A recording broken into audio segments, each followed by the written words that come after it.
Guys, welcome to the Ripple Effect Podcast. I'm your host, Steve Harper, and today you are in for an absolute treat. You are going to get to meet Mike O'Krent. In 2011, there was a movie made called Sarah's Key. It was after a book. It was a really good movie. But the last thing that you hear in this movie is the narrator of the movie, who is a character in the movie. She says, when a story is told, it's not forgotten.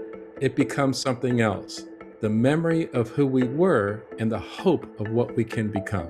Mike is a long-standing friend and supporter of the Ripple. He is one of our mainstays in the pond, our Ripple community.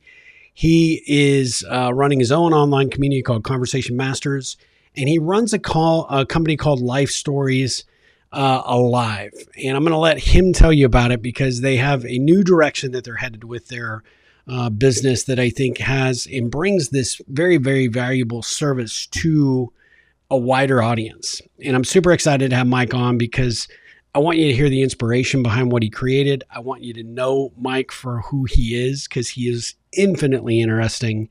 He is such a good guy, and he is creating ripples that are going to make an impact, a lasting impact for decades to come.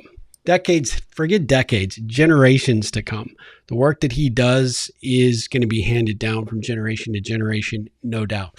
So I'm super excited for this conversation, and I can't wait for you to meet Mike O'Krent.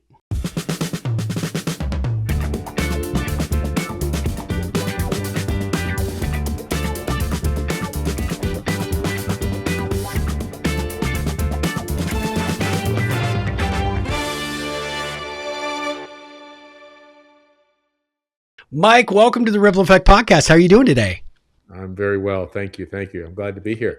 I am super excited for you to be here because as I said in your introduction, you're one of my favorite people. You are working in a space that is both unique and, if I were to think of something that creates ripples for so many people, you are it, my friend. And so I'm grateful to talk about what you've been doing and then this new direction that you're headed with the business, because it makes it a little bit more accessible for people on a wider range. But before we dive in, I think a lot of people probably know you because you're, does that make you infamous? I think maybe you could be infamous. I'm not sure. No. For those that don't know you, give them a little perspective of kind of who you are and what led you to start LifeStories Alive. Okay. Infamous. I don't know about infamous because I know, let's see, John Wilkes Booth was infamous. Who else? Any murderer was infamous. So I never want to be that. Okay, you're famous. Thank you. That's okay. Forget it. I used the incorrect word. You are famous beyond measure. That's what I should have said. That's exactly what I should have said. Thank you. I apologize. Yeah. I mean, whenever you conjure up John Wilkes Booth, that's a problem. Yeah. I can think of so many other bad people. But to my background, so you asked me what got me into LifeStories Alive? Well, a little bit of your background and then what led you to start LifeStories Alive, because I think that's a really interesting approach.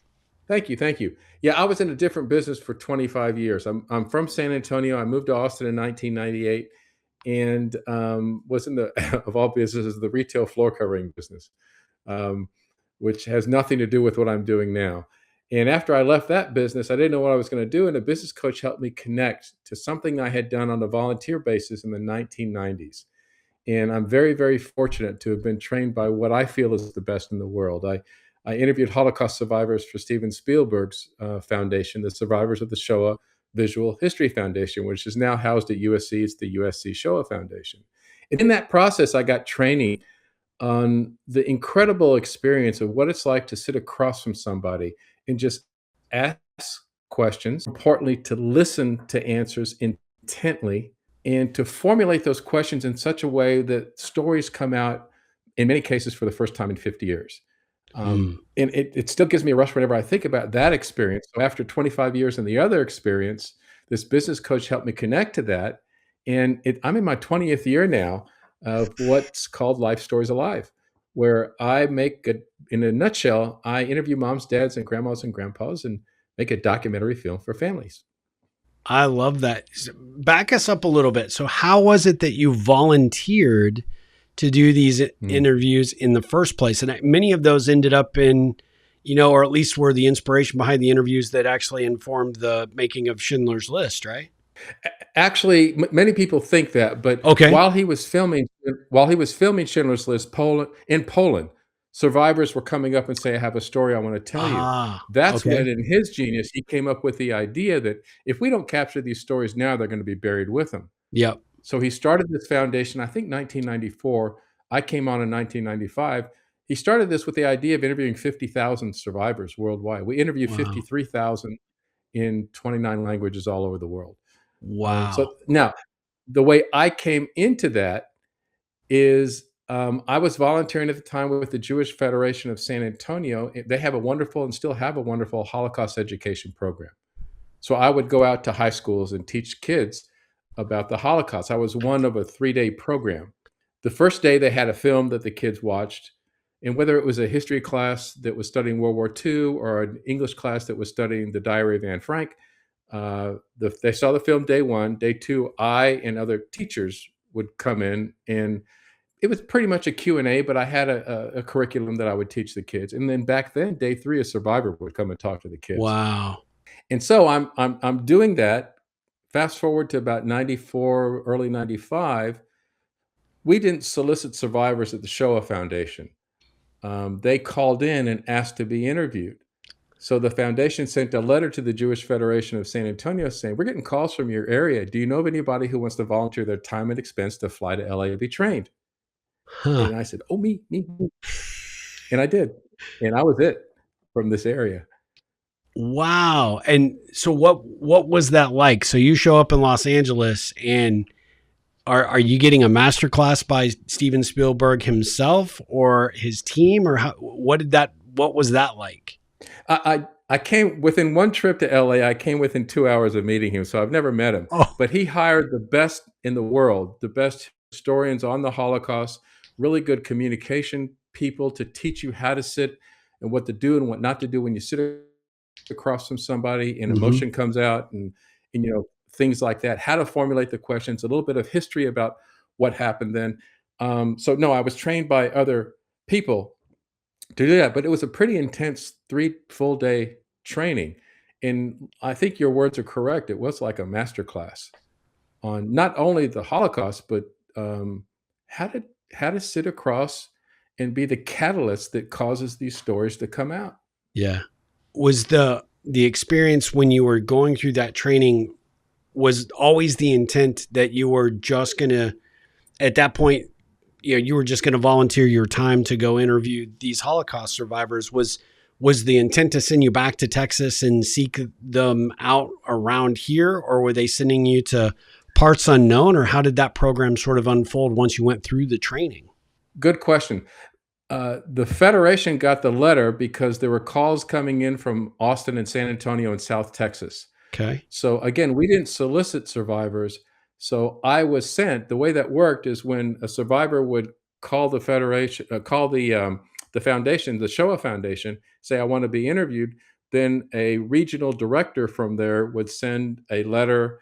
Back then, there was not email, I don't think. So they would send a letter to me, literally, and say, "Here's the person.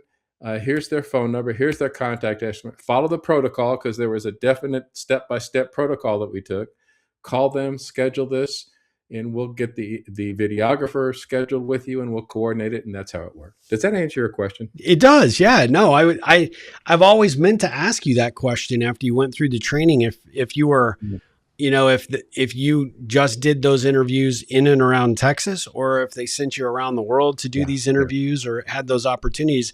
I know through your work now with Life Stories Alive, you've been able to go almost everywhere, right? To be able to tell the stories that you are so gifted at telling. But as you were starting out in this process, I'm really curious, like as a newbie, right? Going through the training and getting sort of comfortable about how to sit across from someone. These are highly emotional conversations. I've got to expect. And I think probably I would think a lot of those that even though they may have raised their hand and volunteered to be interviewed, still revisiting much of that experience and that time in their life, there's quite a bit of unpacking that has to happen. And you have to have a certain delicacy in terms of how you go about asking, the questions to get them to open up. What was that process like, especially since that wasn't your formal training at that point? Correct. I had no background in journalism or anything like that. Again, he hired the best of the best. So the process that we took and the path that we took them through their lives, it was mandated. And again, this is genius. When people think of the Holocaust, they just think about the time during World War II in the camps, right? 20% of our interview with these people had to be before the war. So they wanted to paint the picture of what it was like Yeah. in Eastern Europe and Germany and Poland and all the Hungary and all these places before the war. And it was much like it is here. Mm-hmm. Life is good. This is how it happened. Then 20% of it was after the war too.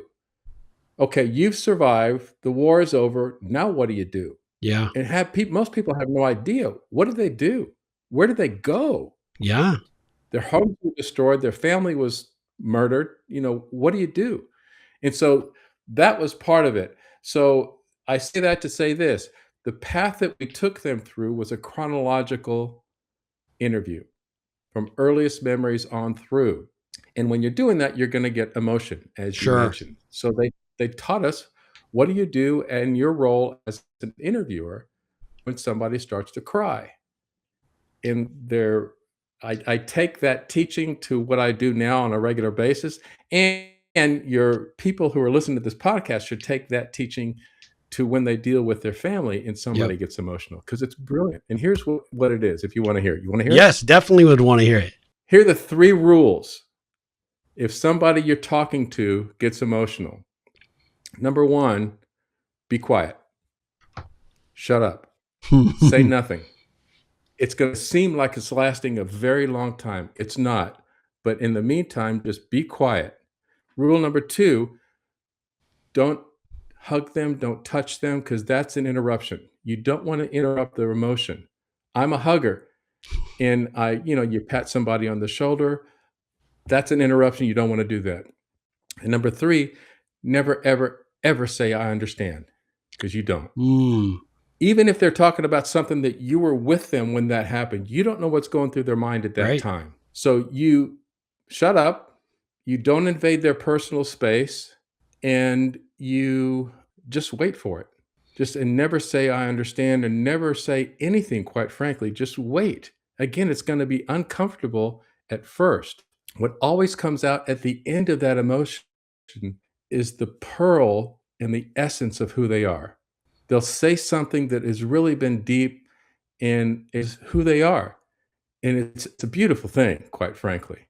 And I encourage your listeners to try it with your kids, try it with your spouse. And most of us just aren't good at shutting up. Yeah. Right? Yeah. If we just be quiet. Well, I got to ask, in those early days during those initial interviews, how hard was that for you? Because I do know you to be, you're very much like me, right? It isn't that we're reaching out to have physical contact with another person because we're uncomfortable, but we like to be fixers, right? That's kind of the way of a lot of good, connected, heart-centered individuals, is that you don't want to see somebody going through angst or pain, or you want to try and solve, uncomfortable emotion if you can. And so I got to imagine that you sitting there when one of these first experiences happens, did you have to sit on your hands in order to make sure that you were remembering the rules that had been laid down for you? Or did you find that wasn't as challenging as I might think it might be? Oh no, it was challenging. I tell you, it was rough, but it didn't take too many into it. I'll never forget the very first one.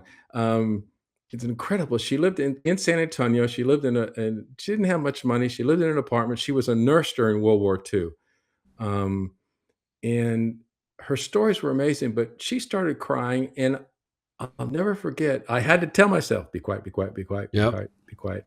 Just watch, because you're listening not just with your ears, you're listening with your eyes. Yeah. So one of the things that I forgot to mention earlier is, well, how will you know when to engage?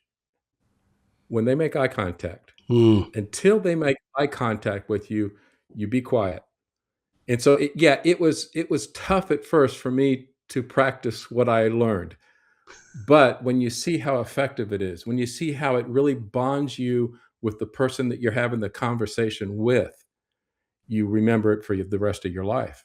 At this point, counting that project and what you've done with Life Stories Alive, how many folks have you interviewed, do you think? If you had a, Ooh. you probably know the number, right? Well, around the Holocaust survivors were around 30, Okay.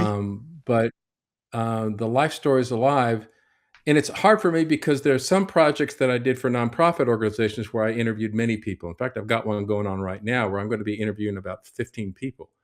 So the answer is hundreds, but I don't know the exact number, quite frankly. Is so going back to the 30, right? So you did it 30 for this particular aspect of the project. Was there an opportunity? Was that just because there were only 30 in the area, or were other people also kind of dividing and conquering and doing? I think you said you were the only one that responded to the training and went out there. So I assume you were kind of the go to person. Was that just there weren't that many survivors or people that had were aware of the project at the time, or was there a limit that they assigned you to do it when you were doing the project? There was no limit. I would have done a Okay. lot more, but remember, they had to call in and volunteer to be interviewed. And I was the only one just in Central Texas and South Texas. So I interviewed one in Corpus Christi, and I interviewed one outside of Lexington, Texas, but a lot in San Antonio and Austin. Um, but no, there weren't any more. There were many more survivors in the area, but they didn't call the foundation to say, I want to be interviewed. And worldwide, there were about 1,100 of us from the number that I heard, Wow. 1,100 interviewers that accomplished these in many different languages, in many different countries, that accomplished these 53,000 interviews. So for the 1100, do you stay in? Do you guys have like a reunion? Do you do any type of group to stay connected to the other interviewers? Because I got to think this is an incredibly bonding experience, right, for the Oh, yeah. individual, but also just the stories that could be shared across, the various experiences that each of the interviewers may have had. It's incredible that you asked that because there's only 2 that I have ever connected with because, again, I Wow. was the only one in the area, so there was no one else in the area. Linda and I, my wife and I went to, on a trip up and down the Danube River in the year 2000, and when we were in, Budapest, Hungary, I found out who the interviewer was in charge at Budapest, and I was able to meet her, and she was really nice, very cool. Oh, But I haven't met anybody else who was and one other guy that just happened to be in some networking event. He found out who I was. We had this conversation. He says, "I interviewed in Phoenix," and I'm thinking, "Oh wow, cool." But that other than yeah. that, no. That's kind of well. I mean, I think it's probably a pretty personal experience. I think it's got to be I would think a life changing experience based on what you went through. How did you make the leap from working on this special project to starting Life Stories Alive? Was it a big leap of faith at that point, or was it, oh, I feel like I've got the chops, I can do this? Because you are one of the best conversationalists I've ever met. Yeah, I told everybody in the intro, Thank obviously you've got conversation masters. You're teaching people to be better, more effective communicators. You always struck me as someone that I could talk to for hours, or I may not see you for a year, and we'll pick up exactly where we left off the last time we had the conversation. And I credit you for that because you're so gifted at engaging people with very thoughtful questions, very heart centered approach to engaging another human being. And you are an absolute master at it. But was that once you got going and you've done these 30, it's like, yeah, I think if I don't go into broadcast news, I might do this for myself. well, thank you for your kind words, Steve. I really appreciate Sure. it. To answer your question, after 25 years in a different business, I didn't know what the hell I was gonna do next. I didn't. So I went to a business coach who helped me connect. He helped me connect with, and I had no idea what I was gonna do, literally, and he helped me connect with how much I loved interviewing the survivors. and you might have to cut this out, but I'll try to make the long story short. No, So you're I hired good. this business coach to find out what I was going to do next, right?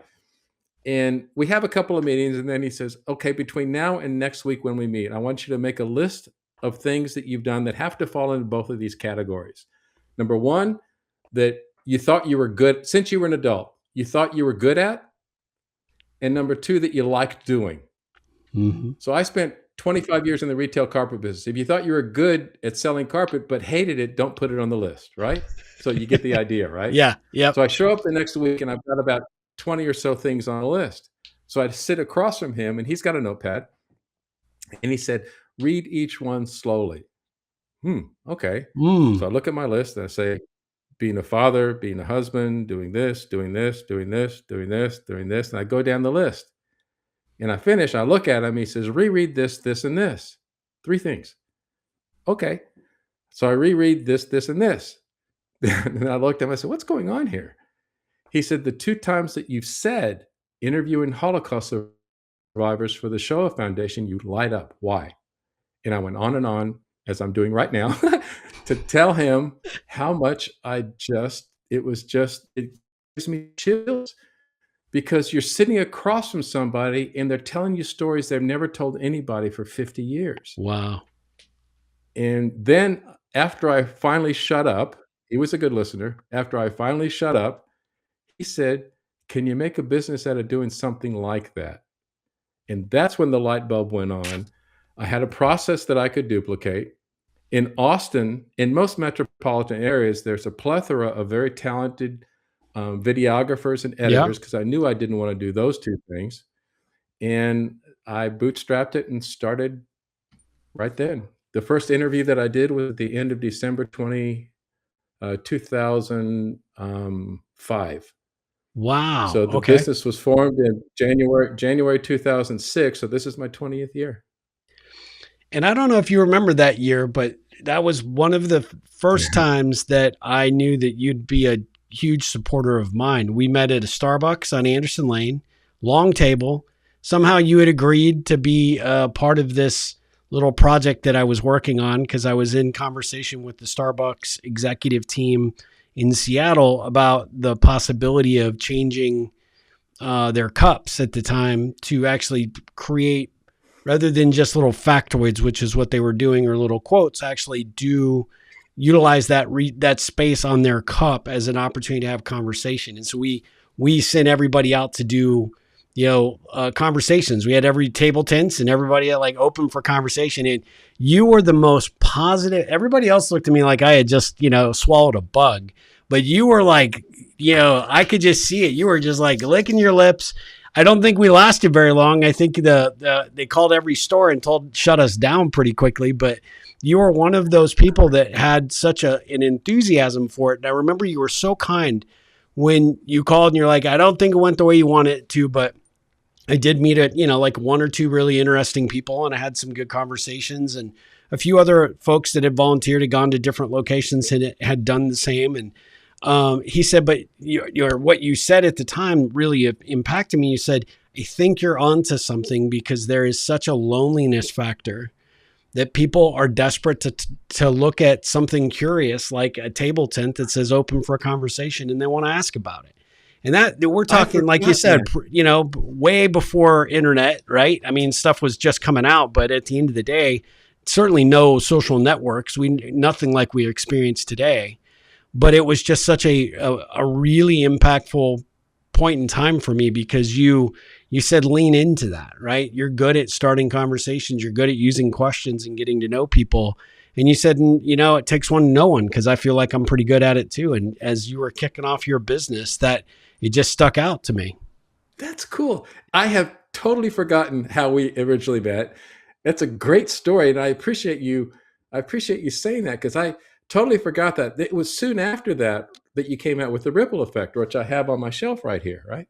Yeah. Well, the book had been out, but I think you found it. And then we did like a kind of like a little relaunch at like the first 6-month anniversary, which would have put us in like April or May of that year. But yeah. That first edition was back then. So yeah, it came out in 2005, September of 2005. Cool. Yeah, yeah, Oh, and what a we great had story. originally done the 8-minute ripple as a means to get people to talk in a very Mhm. non-networky way, right? And I think the reason you and I sort of always kind of gravitated to one another is we knew the magic. If you can get somebody to open up and you have good questions that lead them down the path to tell you a story, it's pure magic, which is obviously what you experience every time that you get an opportunity to work with the clients that you serve. So maybe tell us about the magic you create through Life Stories Alive. At the end of there in 2011, there was a movie made called Sarah's Key. It was after a book. The movie didn't do great at the box. Yep. It was a really good movie. But the last thing that you hear in this movie is the narrator of the movie, who is a character in the movie. She says, "When a story is told, it's not forgotten. It becomes something else. The memory of who we were and the hope of what we can become." Ooh. So the experience of me sitting across from somebody and they are able to, and most of the people that I interview, most, not all, are older, and they experience something that I call the chill of the sigh. Ooh. And, we've gone through a few hours of the interview, and it's all done in one day, right? A few hours of the interview. At the end of the day, at the end of the interview, there's a few questions that I ask, and one of the questions is, the only question I tell them that I'm gonna ask is the last question, because some people like to prepare for it, right? Yep. And the last question is, "Do you have any closing comments to leave for future generations?" So they answer that. Then I say, "Thank you for sharing your life stories with us." And invariably, I see this, and Really. literally it gives me chills because they know that their legacy and their story is captured forever. Yep. And that gives me such a rush because, again, just like the Shoah Foundation interview, just like this Holocaust survivors, all I did was ask questions and listen, but I'm the catalyst that does that. And it's just a joy for them to do it. And the reactions that I get from my clients, are usually children, are fun too, because the most common thing that I hear from them is, "I've known this person all my life. I never heard that story." Yeah. And which is cool for me. Yeah. Oh, yeah, I don't know, that's a definitely. long answer to a short question, but thank you. No, it's a beautiful answer because at the end of the day, what a gift. I mean, not only are you giving that individual the gift of being able to tell their story or share these important stories from their life that may never be told again, but you're providing that as the ongoing ripple for generations to come that may want to know their great great great grandmother, right? And these things have lasting power. When I did your intro before you came on today, I said, you are making ripples that will last generations. For you, that has to be the most invigorating part of your work, is to know that you start a ripple today and it's going to ripple through that family, it's going to ripple through their close friends, and you know even maybe distant relatives today in the here and now. But 5, 10, 15 years from now, it'll be rippling again, and it'll ripple beyond that and beyond that. And Mm. the ripples that you create, the rings just become infinite, because what you're doing is being able to really give voice to someone who in not too distant future will no longer be here, to be able to ask those questions or to be able to have that experience of hearing their voice and to seeing and feeling the emotion behind the words that they share. And that's just absolute gold, in my opinion. Thank you, Steve. I really appreciate that, and that's one of the reasons why I use video, Yep. because, when I do a life story, I call it a living story, and a living story involves, our senses. People write books about their lives, their biography, and that's great. But imagine, and I want you to imagine right now, Steve, and each one of your listeners right now. It's probably a not politically correct question, but did you have a favorite grandparent? Yeah. Now, I'm assuming that grandparent is gone, dead, right? Yes. Now, if you can imagine, whenever you want, on your computer or on your TV, You pop in and you get to hear the voice. You get to see their facial expressions as they're telling their story, as they're smiling and giggling about how they met their soon-to-be wife, or when they were a kid when they got into trouble, because those are some of the stories that we cover. Yeah. One of the questions that I ask if they were a parent, and your viewers can use this because it's a question that nobody asks, but I think it's so powerful. Describe, and I want you to answer this right now, Steve, right? You're a father, right? You have kids? Yep. Oh, yeah. Describe how it felt to hold your firstborn in your arms for the first time. A huge sense of relief because my first son was born dead, actually. In all honesty, we did not think he was going to make it.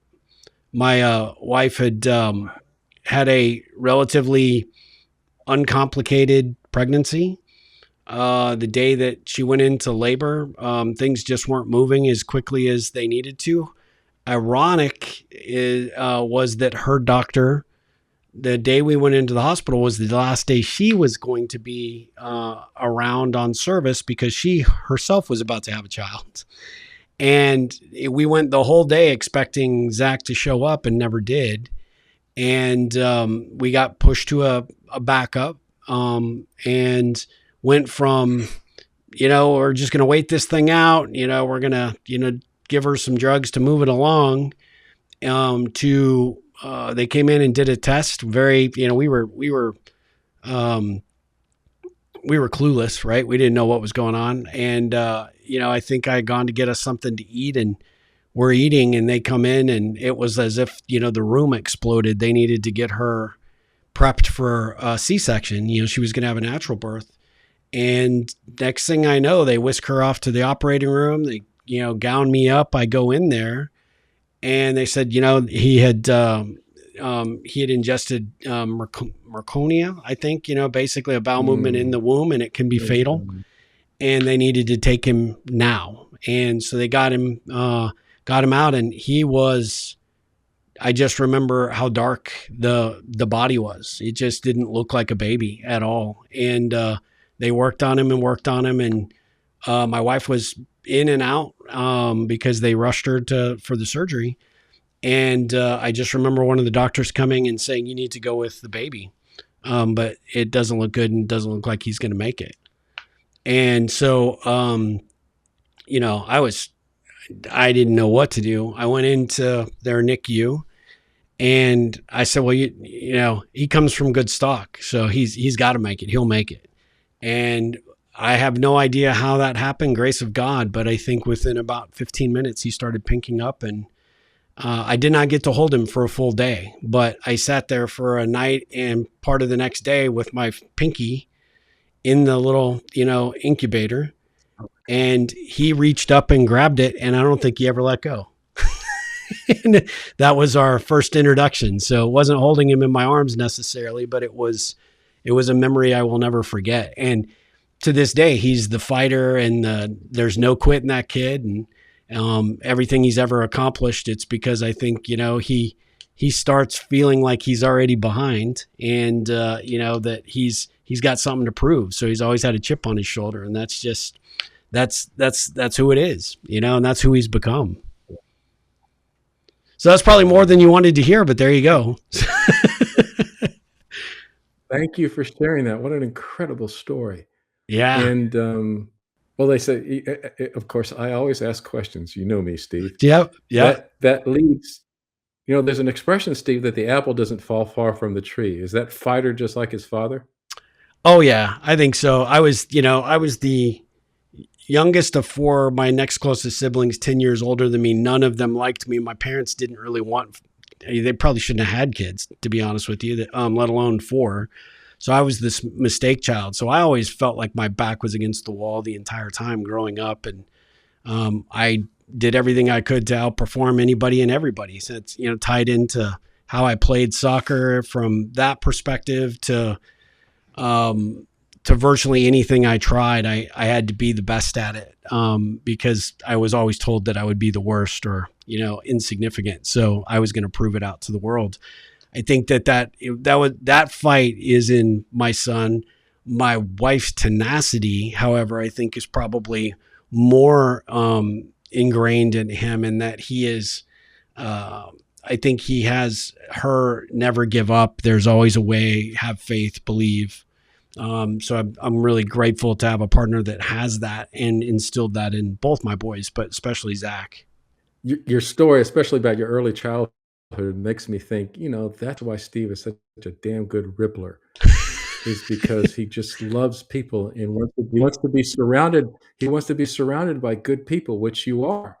And you Yeah, know the value of what one relationship and what one ripple. Well, and the idea of ripple is just perfect. You drop a pond into the water and watch the ripples go further and further out into places that you never knew. yeah, And you get that and you teach that. Wow, that's so cool, Steve. Thank you for sharing that. yeah. And I appreciate you even bringing it up. I think I was not that way in school. I was a loner. I tried to stay off the radar. I had lots of friends from a lot of different groups, if you will. I could be friends with just about anybody, but I was really good at being friends with a lot of people, but not a good friend to any one person. Right. So I had very Mm. small social circle. And I just ended up doing a career coaching session for someone that I went to high school with, who was just absolutely murderous to me in high school, just an absolute jerk. And just always treated me so poorly and went out of his way to make my life a living hell. And to have him come back, 40 plus years or whatever, right? To be able to say, look, I've been following what you're doing. And, we connected at a reunion, but, I didn't go out of my way because, I have a long memory. But to have him come hat in hand and say, I actually need some help. And I think you're the only one that can get there or get me where I need to go. It reminded me that, maybe I didn't realize I was dropping the pebbles in that pond so many years ago, but maybe there was one and it stuck. But that could have been the reason that he was so unkind and cruel to me, because of the way that people responded to what I did and how I didn't, I'd step up to the plate to do anything I could for anybody. And that just manifested tenfold when I became an adult and had the means to do so. Such a great story. I Here appreciate. I'm laughing because here I am interviewing you. It's your damn show. You should be you're interviewing me. I should shut up. I'm gonna shut up, Steve, and let you ask Well, some yeah, questions. you I'm ask sorry. such great questions, and that's the beautiful thing I think about our friendship is I learn something about you every time that we get together, and you're so thoughtful in what you ask that you always ask enough questions to give insight to whoever you're visiting with, and participating in conversation masters. I don't get to do it as often as I would like, but the times that I have, the way that you seed those conversations with such thoughtful topics and subjects and conversations, it is no doubt that you're super successful at what you do and how you do it. You make it so darn easy to have a conversation and feel like you could share just about anything with you. And that's a true Thank talent. you. That's a rarity for a lot of people. I have a lot of good people that I know that I would qualify as like super ripplers, right? Very few would be at your level because you have a way, and I think it's how you Thank show up, it's your presence.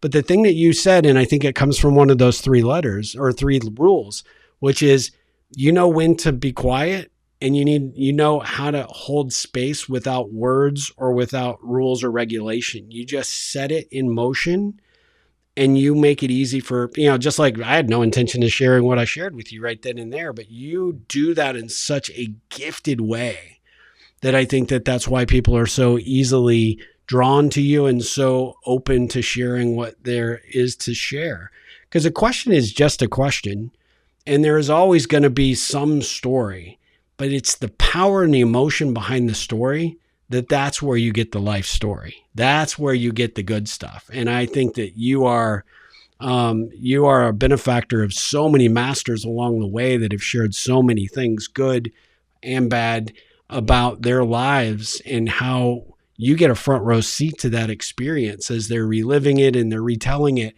And then you're getting an opportunity to present it and be the steward of those stories to cast that forward for their families, next generations, which I think is amazing. Thank you, Steve. I greatly appreciate that. And you're reminding me that one of the things that we teach in Convo Masters, but one of the things that most people are really bad at is listening. And it's the skill that I'm always improving because we can never quit improving our Nope. listening skills. And there are some great books out. I have some behind me that we teach from. I'm going to show you one book, if I may. Okay. I don't know if I've ever and I encourage your listeners to read this book because it's so well written. The subtitle is "The Power of Keeping Your Mouth Shut in an Endlessly Noisy World," and the title of the book is STFU, Yep. and it means FU. Yep. And the titles of the chapters are STFU at work, STFU at home, STFU in love. Chapter 2 is SIFTO, shut it the F off. And you're talking about these devices and how we Yep. should shut them off to really have good conversation. Anyway, um, I appreciate your compliment, but yeah, if we could all become better listeners, the world would be a better place, I think. Absolutely. And that is, like you said, that is one of the most important skills to work on, no matter where you are, what age you are, what experience you have. Finding an avenue to get some deep dive experience and understanding what that is, it will serve you in such a huge, huge way. That is an excellent book. I've read it, reread it twice. You recommended it to me the first Oh, time. cool. But it's an amazing, amazing book, and it's a great reminder, right? Why am I talking? And why am I still talking are two rules that I kind of have constantly going in my head all the time, because it's a good way to filter. You got to hold space for the other person to be comfortable, to share, to have dialogue and conversation. And I'd be remiss if we didn't cover this, but tell us about, so you have Life Stories Alive has involved you going out one-on-one with a crew to do these interviews. It's a logistical challenge for you to go from these locations. It's not inexpensive to do it. And then you've got hours upon hours of coverage that you have to come back, you have to edit, and then you offer the final product. But you've recently added a new approach to your service to make it a little bit more widely accessible for folks. Thank you. Thank you for asking. Yeah, for 20 years now, I've done a do it for you business, but now I'm offering to do it with you business. So you're not alone in the journey. In fact, I've crafted this to where you get to do the fun part and I get to do the harder work. And here's what it involves. In some cases, let's say your dad might say, I don't want any stranger coming and talking to me about this stuff, but I'll talk to you. Yep. So you get to do the interview. But what I do is I offer my guidance through it with many hours of working with you. I send you a copy of my book that I wrote in 2017, A Conversation You'll Never Forget, A Guide to Capturing a Life Story. So you get the guide. You get my pre-interview questionnaire, the same one that I use when I do these life stories. You get the interviewer checklist. You get, I send you in a box, lav mics, two lav mics, a stand for your smartphone, a light so you can light it up really, really nice. And the huge things are my editor will edit it for you. So you don't have to mess with any of that, which is Oh, that's pretty cool. awesome. And I also send you 201 questions that I've come up with that I use on a regular basis. So I help you with all of it, but you still get to do the fun part. That's And cool. if you may know this, I've given a TED talk before, a TEDx talk, and in the TEDx talk, I include the idea of what happens if you don't do it, because, and I'll tell you what the story is briefly. On May the 16th of 1997, my grandfather died, and as his casket was lowered, I watched his stories being buried with him. Yeah. I knew better. I was interviewing Holocaust survivors at the time. And if you would have told me at his funeral that within 2 months my dad would be gone, I would have said, "You're crazy." Yeah. But one day short of 2 months later, on July the 15th of Wow. 1997, my dad was dead, and the same thing happened. And I never want anyone to have to go through that, Yeah. because the Yeah. sound of their voice, I can kinda hear it in my head, but what I wouldn't give to be able to see them telling their stories. Yeah. And that's why I do what I do. So no one will ever have to go through that themselves. Yeah. I mean, and what a driver for the mission of the business. And I think it's a good reminder to anybody that those family members that won't always be guaranteed to be here, you want to capture those stories now, because you'll regret it if you don't. And they'll be such a gift to go back to, and for future generations to be able to learn and hear these stories and to hear their voices and the passion behind what they're saying. I think it's so invaluable.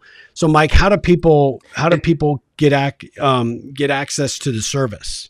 They can visit my website designer is doing a website for Life Stories in a Box right now. But in the meantime, you can go to lifestoriesalive.com, and there's a contact page where you can fill out the contact page, and that'll get to me.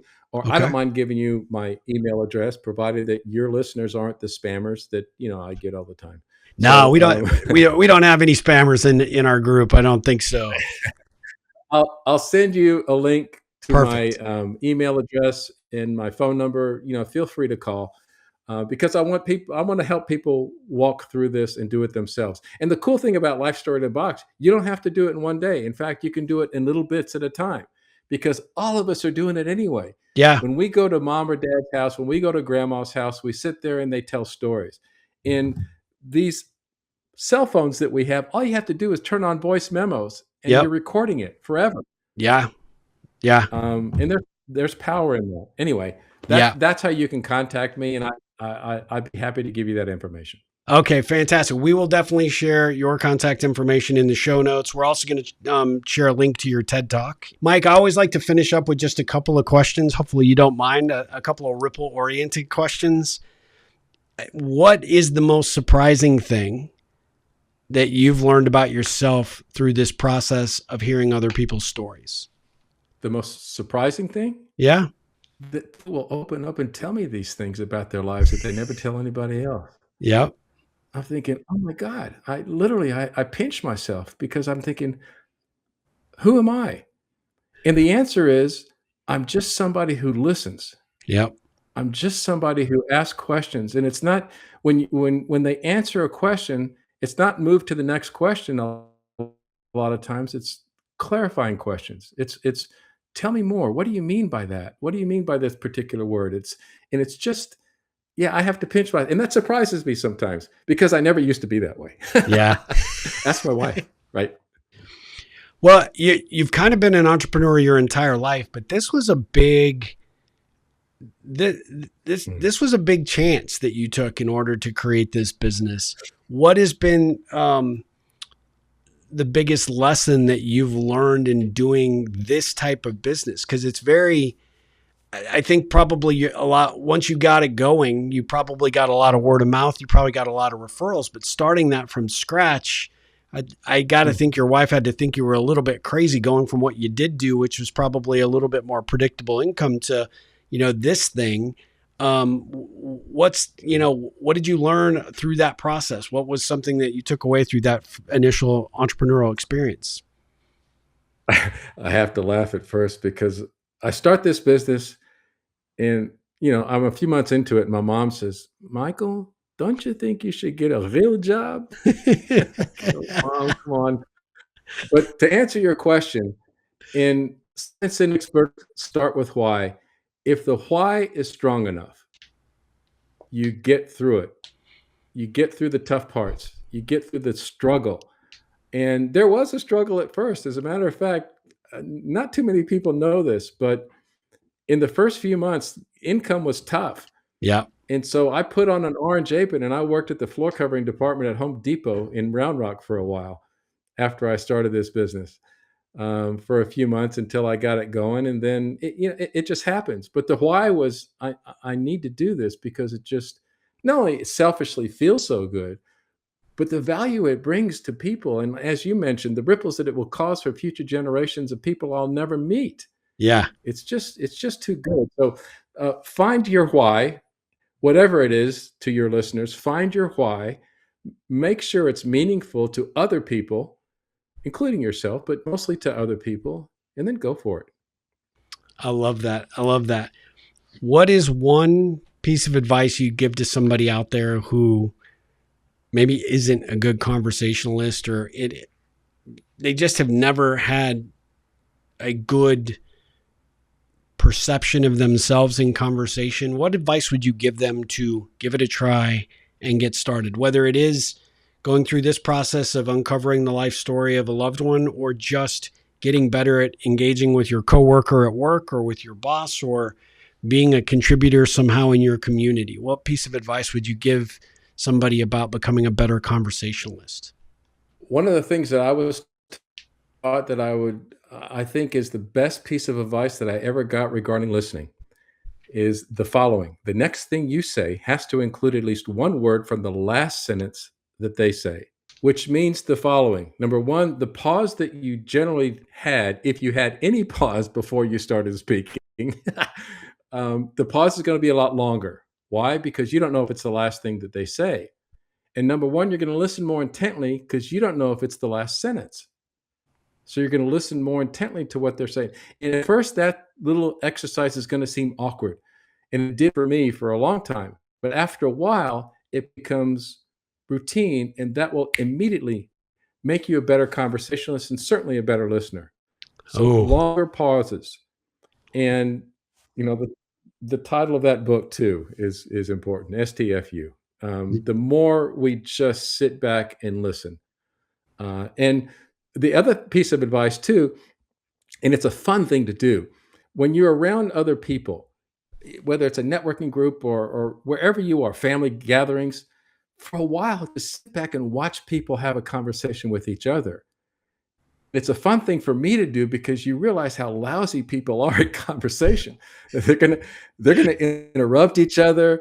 They're gonna, and you see their face. You watch with your eyes as much as with your ears. I mean, you listen with your ears, but you listen with your eyes as well. And there's another expression that we use in Combo Masters. I speak too much. It's volumes are spoken in silence. So let that pause happen and then watch what happens during the pause. Volumes are spoken in silence.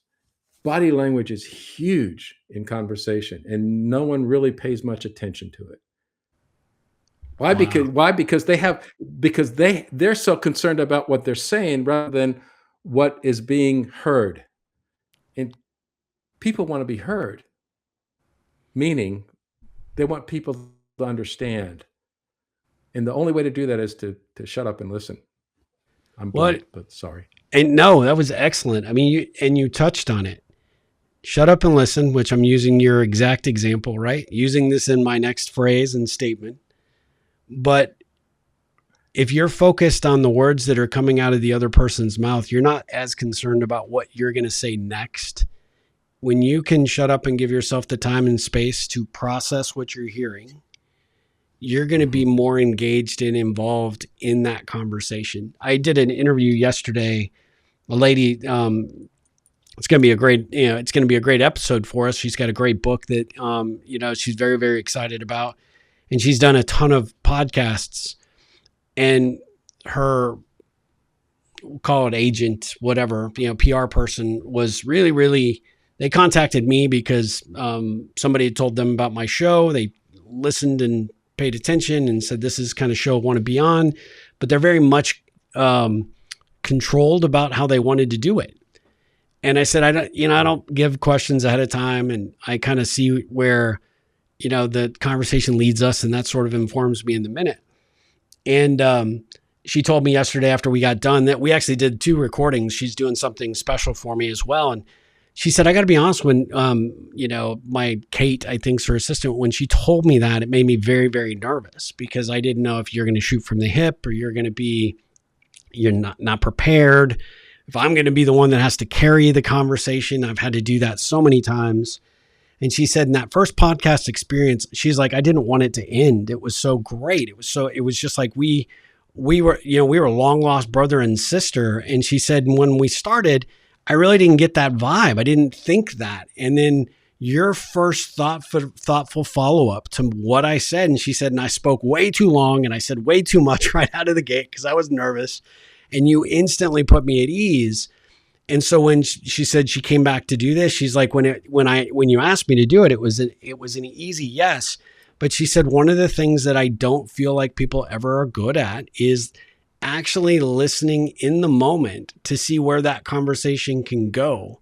Every interview's got a scripted structure or approach, and they go through the motions, but they don't actually care what's being said on the other side of the mic. And what you just said there really makes a lot of sense, because I feel like that's a skill set that I've had to adapt and get better at. But at the end of the day, I feel much more congruent and authentic that way. I'm sure you do as well, because you're not worried about, oh, I got to make this point and this point, and I got to be sure to put this in. You're actually listening for that final word or sentence so that you can build off of it. And that's what it is. A dialogue is a build process. It's a puzzle that we're putting together without really any direction, but we're figuring out how the pieces fit together. And if you do it right, absolute can be magic. But whether it's a 5-minute conversation or it's an hour-long podcast, like, this episode. Listen to what she said, because that means you should know that you're a good conversationalist too. And in this podcast and in any podcast, we really need to take a compliment in. Yes, thank you for that. Yeah, and I'm not good at that. That's You've actually either. taught me that. You're welcome. When somebody gives you a compliment, what do? Here's what you should do. Say thank you and then shut up. Yep. Because what most people do is say thank you. Yeah, but it was a team effort. Justify it. Anything they say after the thank you might deflate. Right, exactly. Takes all the power away. So anyway. Yeah. Thank you for that reminder. And that's much, much appreciated. Well, listen, I have 2 last questions for you. And this is only because you're so amazing at how you frame everything. When you hear the words, the ripple effect, what does that bring to mind for you? What does that conjure up? The visual. I'm a visual person of the pebble going into the pond and the ripples going out. And that's the visual effect. But then in the work that I've done, I've seen what the connections can be made to future generations, to grandchildren. If there's 3 generations now, that's what I think about the ripple. And in my TED Talk, you'll find out a little bit about my mom. And I know that I have 2 grandbabies now, one's 9 and one's 6. So they're not babies anymore. But my granddaughter and grandson will now know my mom, who has since passed. It's awesome. And they will now know her. And that's the ripple effect. But thank you for the question. Yeah, I hope that answers your question. Absolutely. And it's a great answer. And, now everybody's going to, be excited to see the TED Talk for sure. Last question. What ripple can I look to create for you? I think you've already created it in this podcast. What the challenges of being an entrepreneur in my particular field is that people have no idea what it is that I deliver. So there's nothing to compare it to. So they don't know how much it costs, and they think it costs a lot more than it does. Just to let you know, there's a guy in Chicago and a guy in LA, a firm in LA, and I call them and I say, this is what I do. Do you do something like that? Yeah, we do something like that. How much does it cost? Well, we start at $80,000 up there. I'm thinking, good Lord, I'm not charging enough. But what I do is not inexpensive. The ripple that you can do for me, Steve, is to let people know what you've done in this podcast. If people think that it's way expensive, but now I have an offering that's a lot less expensive, that might be more fun, and they're a little bit more involved, but they're not on their own. Yeah, it's like it's like you have Michael Phelps guiding you how to swim. Not that I'm a Michael Phelps, but I was going to say, I think you might be the Michael Phelps. I affectionately call you the Tony Soprano of Austin. So not because you're a mafia guy, but just because you run things. I mean, everybody knows you. Everybody, forget about it. But yeah, I think I think the pivot in the business model is fantastic, because I think it does give people an opportunity to get the best of both worlds. They get to go through the experience of doing it, but they get to be guided by a master like yourself. And I think that's phenomenal. So no problem. I will share that. We will shout that from the rooftops everywhere. Cool. All right. Danke. Yeah. Well, thank you so much for the time today, Mike. You are one of my favorite people in all the world. You're doing great work. You are creating ripples that are going to last for generations. And I'm just proud to call you a friend. So thank you so much for everything you do. Guys, we'll be back with another episode of the Ripple Effect podcast. But until then, Mike, ripple on.